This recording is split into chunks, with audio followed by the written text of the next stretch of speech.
Oi, gente, tudo bem com vocês? Bem-vindos ao Remodelado à Luz da Bíblia. E no vídeo de hoje nós vamos começar uma nova série aqui no canal sobre o estudo bíblico do Reino dos Céus. Então a gente vai estudar todas as parábolas de Jesus sobre o Reino dos Céus, onde ele compara o Reino dos Céus com diferentes assuntos da nossa vida cotidiana, principalmente com a vida daquele povo.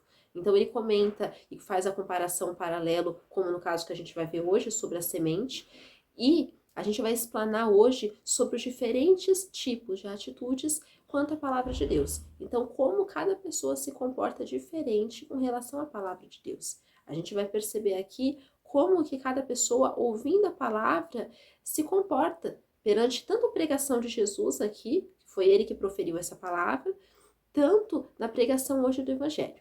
Mas antes, vamos começar?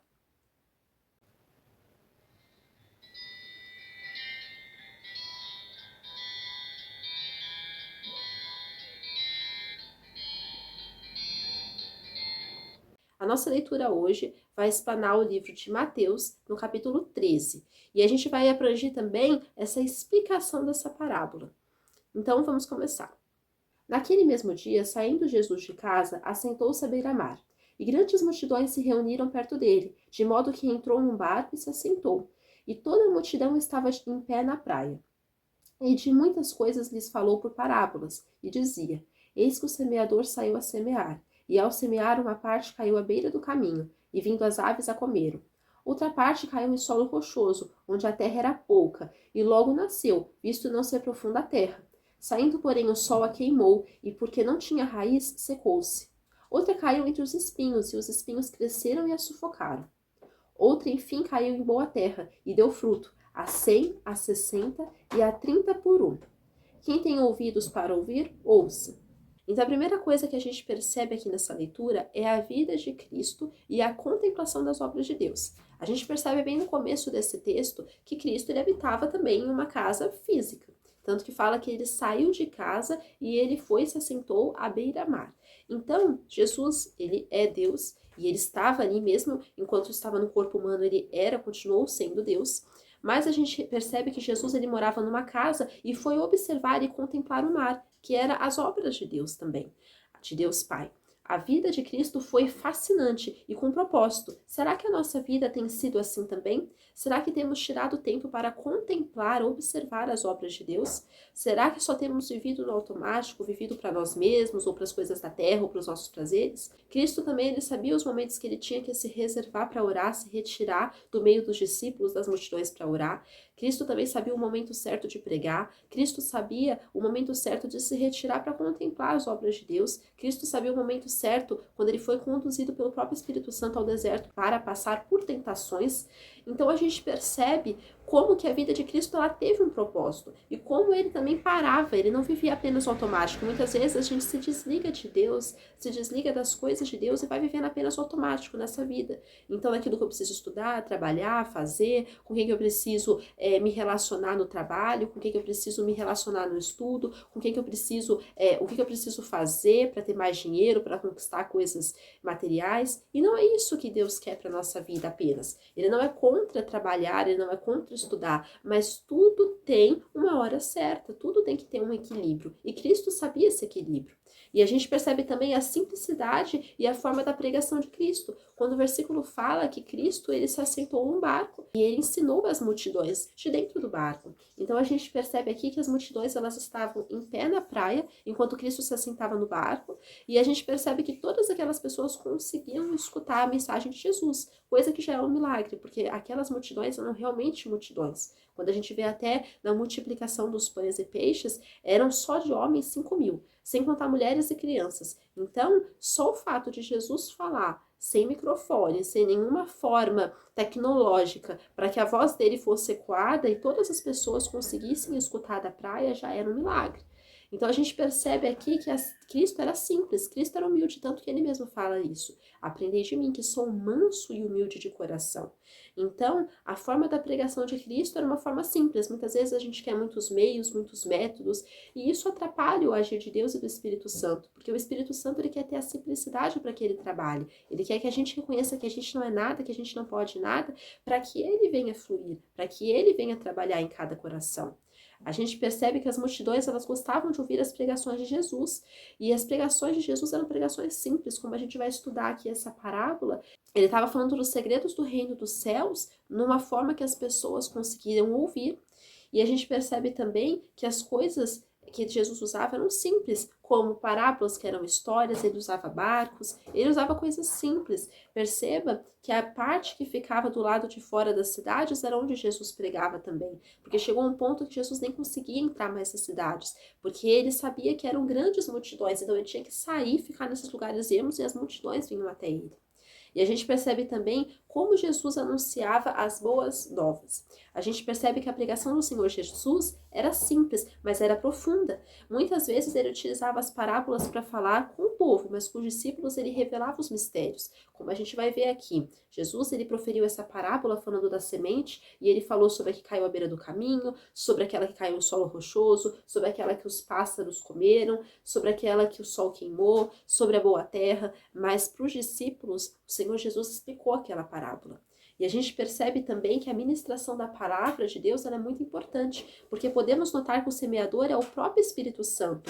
Jesus é quem ministra a parábola ali, é ele que estava ministrando a palavra de Deus. E a gente percebe também que ele semeia e ministra independentemente do solo, do coração das pessoas. Então isso acontece porque Deus ele dá oportunidade a todas as pessoas. A gente sabe que o Senhor Jesus, ele conhecia cada coração, cada tipo diferente de solo, mas a pregação do evangelho foi a mesma. Todas as pessoas tiveram a oportunidade de ouvir sobre o reino de Deus. Todas as pessoas tiveram a oportunidade de conhecer os mistérios do reino de Deus. Só que a diferença está em como elas receberam, como estava o coração de cada uma, mas a pregação foi a mesma. É o que acontece hoje. A Bíblia está para todas as pessoas. A gente sabe que a palavra de Deus hoje está de modo muito mais acessível do que estava há muitos anos atrás. Mas o que vai diferenciar uma pessoa da outra não é a pregação da palavra, mas é o comportamento em relação à mensagem. Tanto que esse é o tema de hoje do nosso vídeo. A gente percebe aqui a atenção às palavras do Senhor, quando o versículo diz: atendei vós, pois, a parábola do semeador. A todos os que ouvem a palavra do reino e não a compreende, vem o maligno e arrebata o que lhes foi semeado no coração. Este é o que foi semeado à beira do caminho. Então a gente percebe aqui que a atenção é uma coisa indispensável quando o reino de Deus é pregado. A gente sabe aqui que Jesus ele proferia as parábolas e a palavra de Deus da melhor forma possível. Não existe um pregador e nunca existiu um pregador melhor que Jesus. Então o Senhor Jesus ele nos orienta a darmos atenção, porque ele conhece a nossa capacidade também de entender a mensagem, mas ele quer que a gente dê atenção às palavras dele. Ele quer que a gente dê atenção àquilo que ele fala. O Senhor Jesus nos orienta a darmos atenção às suas palavras, pois elas nos trazem fé e a armadura espiritual contra o maligno. Aqui ele está falando de pessoas que não compreendem a palavra de Deus, as consequências da não compreensão da palavra. Quando a pessoa escuta a palavra, mas ela não compreende, o maligno vem e arrebata do coração, ou seja, ele rouba tudo aquilo que foi pregado. Essa é a semente que estava à beira do caminho. Repare que o semeador fez o seu trabalho de semear a semente da mensagem da palavra. Jesus ele semeou aquela mensagem para diferentes tipos de pessoas. O que foi diferente foi o coração. Mas por causa da falta de compreensão da parte do indivíduo, Satanás ele se aproveita e arranca a palavra do coração dessas pessoas. O diabo ele se aproveita da ignorância espiritual para roubar aquilo que foi ministrado por Jesus, para roubar aquilo que o Espírito Santo quer falar a cada coração. A gente percebe também a rapidez, sem fundamento. E é isso que está acontecendo muito nos dias de hoje. Às vezes as pessoas têm acesso a muita informação em pouco tempo, mas elas não conseguem reter essa informação. Então, no momento, elas vão lá e sabem de tudo, porque elas estão tendo acesso à palavra, ou porque elas estão tendo acesso a conteúdos, mas na hora de praticar, elas não conseguem. E é isso que a gente vê nos próximos versículos, quando diz assim: o que foi semeado em solo rochoso, esse é o que ouve a palavra e a recebe, logo com alegria, mas não tem raiz em si mesmo, sendo antes de pouca duração. E chegando a angústia ou a perseguição por causa da palavra, logo se escandaliza. Então a gente percebe aqui que há pessoas que ouvem a palavra E elas ficam alegres, elas ficam felizes por estarem ouvindo a palavra, mas elas não conseguem resistir em meio à perseguição, elas não conseguem resistir em meio às tribulações da vida. São pessoas que têm uma fé roubada por aquilo que acontece após a pregação. Na hora elas ficam felizes, mas elas não conseguem ter duração daquilo. Elas têm uma rapidez ali naquela alegria, então elas ficam felizes de terem a oportunidade de ouvir a palavra, mas elas não têm raiz em si mesmas. Então a gente percebe aqui que neste caso a palavra de Deus é acolhida com alegria e até nasce no mundo espiritual, ela começa ali a brotar, mas será totalmente sem fundamento, sem alicerce. Ela é de pouca duração, ela não tem raiz em si mesma, sabe? Então a gente precisa tomar muito cuidado para a gente não ser essas pessoas, esse tipo de solo aqui, que até vai dar ouvidos à palavra e vai se alegrar, mas não vai conseguir guardar a palavra no coração. A palavra não vai conseguir produzir frutos, a palavra não vai conseguir multiplicar, não vai conseguir brotar no coração. E a gente percebe também o não tem força para resistir às perseguições, porque a gente percebe aqui que essas pessoas, elas foram fracas na fé. Esse tipo de solo, ele é um tipo de solo que não tem força para resistir. Quando vem o sol queima. Quando vem ali a tristeza, a pessoa já, a angústia, a tristeza, a perseguição, a pessoa abandona a palavra. Por isso que a gente vê muitos casos de pessoas que abandonam Jesus, pessoas que são apóstatas da fé, pessoas desviadas. Foram pessoas que deram até atenção à palavra, mas o diabo veio e roubou do coração a mensagem. O diabo veio e roubou do coração aquilo que o Senhor Jesus quis ministrar para aquelas vidas. Então, vemos bastante esse tipo de pessoas durante toda a caminhada cristã. Podemos perceber que durante as provações e perseguições, nossa fé é provada, mas o objetivo da provação é a nossa aprovação e não a nossa reprovação. E a gente percebe que nesse cenário dessas pessoas que não têm força para resistir, a gente percebe que elas são fracas na fé e desistem da jornada. E a gente percebe também a fé e as palavras sufocadas pelas coisas do mundo. Então nós percebemos o versículo que descreve as pessoas que recebem a palavra, mas a fascinação pelas coisas do mundo cegam elas. E isso fica muito claro quando o versículo diz: o que foi semeado entre os espinhos é o que ouve a palavra, porém os cuidados do mundo e a fascinação das riquezas sufocam a palavra e fica infrutífera. Que há pessoas que escutam a palavra, mas que a palavra é roubada do coração, pelas coisas do mundo, pelas coisas dessa vida. A pessoa até se alegra, ela tem aquele momento de ficar feliz com a pregação do evangelho, mas ela não consegue ter firmeza para perseverar. Então essa mensagem plantada entre espinhos simboliza pessoas que ouvem a palavra, mas que têm preocupações com as coisas do mundo. Ou seja, o coração delas se afadiga com as coisas passageiras e terrenas, e isso sufoca a palavra. Devemos entender que as coisas terrenas não são nada comparadas ao reino dos céus. A gente deve realmente pensar como que a nossa finitude da nossa vida aqui, ela é algo nada comparado com a nossa eternidade. Nós precisamos entender que a eternidade, já fala, a eternidade é eterna. E se nós darmos ouvidos à palavra e sermos como a boa terra que eu vou ler daqui a pouco, a gente vai ter uma eternidade toda no céu, vamos ter a vida eterna, não vamos participar ali do juízo e da condenação, do inferno, mas se nós não praticarmos, sermos como essas pessoas que são levadas pela fascinação das riquezas, com as coisas do mundo, essas coisas vão sufocar a palavra cada dia mais, a ponto que a palavra vai ser retirada, e não por Deus no nosso coração, mas ela vai ser roubada pelo inimigo das nossas almas, porque o diabo ele não brinca em serviço. Então nós precisamos sempre ter a nossa mente atenta e o nosso coração atento com as coisas de Deus, e não se deixar levado pelas coisas do mundo. E nós também percebemos o caminho que a palavra percorre até chegar no coração. A gente percebe aqui que a palavra ela tem processos até frutificar no nosso coração. E a gente vê isso quando o versículo diz: mas o que foi semeado em boa terra é o que ouve a palavra e a compreende. Este frutifica e produza 100, a 60 e a 30 por um. Então a gente percebe aqui que o que diferencia o processo de crescimento e a frutificação da semente é o solo. Ou seja, somente se o solo for bom, a semente vai dar frutos, a semente vai se enraizar, a semente vai brotar e vai produzir. Os solos, eles simbolizam os diferentes tipos de pessoas. Então, cada solo vai ter suas características, mas somente um é aprovado. A gente vê aqui o tanto de solos que foram reprovados. A gente vê que foi caída na beira do caminho, aquela que foi caída em solo rochoso, a gente vê aqui que foi caída nos espinhos, e a gente percebe aquela que foi aprovada por Jesus, que caiu em boa terra. E a gente percebe aqui que a palavra segue esses processos do terreno no solo sadio. Então a gente percebe que a semente ela tem que cair no solo sadio, no solo do nosso coração, para aí sim produzir. Então primeiro é a plantação, o crescimento e a frutificação, pois sem esses processos não dá certo. Se a gente for querer que a semente caia agora no nosso coração para a gente produzir daqui a pouco, não vai dar certo. A gente precisa ter aquele momento de alimentar a palavra, da palavra brotar, da palavra enraizar no nosso coração de fato. E a gente percebe também as marcas de um verdadeiro cristão, a frutificação.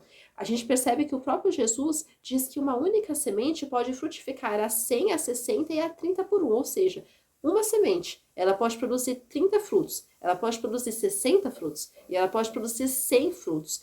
Então a gente percebe que dependendo da pessoa é o tanto de frutos gerados pela palavra. Deus investe alto em nós, pois ele não faz a semente podre. Muito pelo contrário, a semente é a palavra de Deus, ela é de grande valor.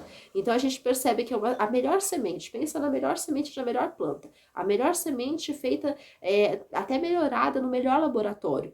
O que vai fazer dela frutificar é o solo. A gente pode pegar ela e querer plantar ali num algodão e ela pode não frutificar. Assim como a gente pode pegar um solo preparado, bem adubado, irrigado, que tem os melhores nutrientes e aí plantar ela. Aí sim ela vai frutificar. Então é a nossa atitude que vai depender ali, a nossa atitude que vai definir se essa semente vai ser frutífera, vai enraizar ou se essa semente vai se perder. E a gente percebe também a importância e o dever de ouvir a palavra de Deus, quando o versículo diz: quem tem ouvidos para ouvir, ouça. Então a gente percebe que quando Jesus ele fala isso, é a mesma coisa quando ele fala em verdade vos digo, porque é algo que a gente deve prestar muito mais atenção, é algo que a gente não deve deixar cair na religiosidade, ou em algo corriqueiro, ou passar desapercebido dos nossos olhos, muito pelo contrário, Cristo nos mostra a importância de ouvir. Muitas vezes na nossa cultura hoje, do século XXI, a gente quer muito falar, fazer, tomar decisões, tomar iniciativas, mas a palavra fala o quê? Todo homem seja tardio para falar, tardio para se irar e pronto para ouvir. Se a gente for, o que acontece hoje, o nosso erro como sociedade é porque nós somos muito prontos para falar, para se irar, para fazer, para tomar atitudes, mas somos muito tardios em ouvir. Então, ouvir ninguém quer. Ouvir ninguém quer dar atenção. E isso até com relação à palavra. Quantas vezes que as pessoas, a palavra está sendo pregada, mas elas estão se distraindo, cada uma por causa de uma coisa, como até uma certa feita, Deus fala no Antigo Testamento que com um sopro ele dissipou todos os bens ali daquelas pessoas, tudo aquilo que elas tinham acumulado, porque a casa deles estava em ruína, ao passo que cada um corria atrás dos seus próprios interesses, corria atrás da sua própria casa.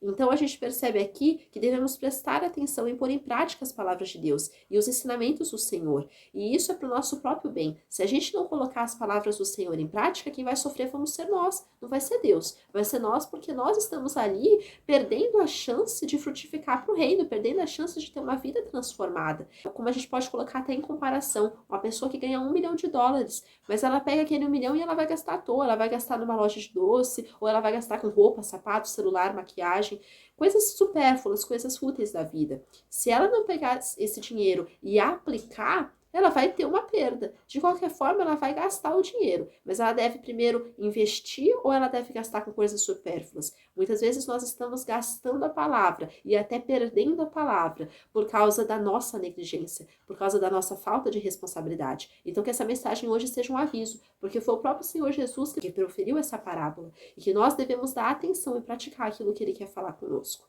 Fiquem com Deus, que Deus abençoe a vida de vocês e que nós sejamos atentos, ouvintes à palavra do Senhor e praticantes. E sejamos solos bons, solos sadios, boas terras, para que o Senhor sempre plante a palavra no nosso coração e essa palavra venha crescer e se multiplicar e produzir. Fiquem com Deus, que Deus abençoe a vida de vocês. Tchau!